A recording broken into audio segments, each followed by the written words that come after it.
Ladies and gentlemen, please be upstanding for the President of the Republic of Indonesia, His Excellency Prabowo Tolak.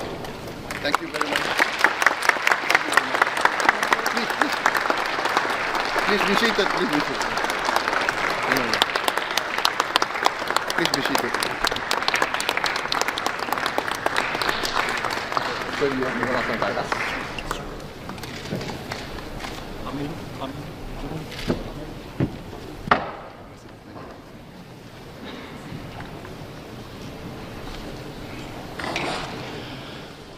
Good afternoon, ladies and gentlemen, Ibu dan Bapak yang terhormat, and welcome. Hoş geldiniz, selamat datang.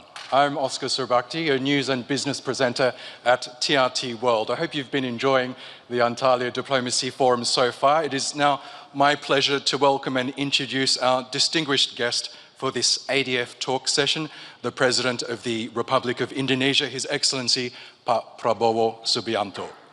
Prabowo Subianto became Indonesia's 8th president in October 2024 after winning the presidential election earlier that year.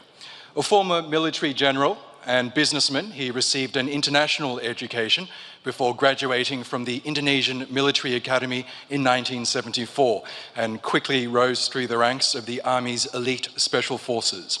Transitioning to politics, he co-founded the Gerindra Party in 2008 and ran for president twice before he was appointed defense minister in 2019. Three times. Oh, I'm sorry. Download Tribun X sekarang, menghadirkan lokal menjadi Indonesia.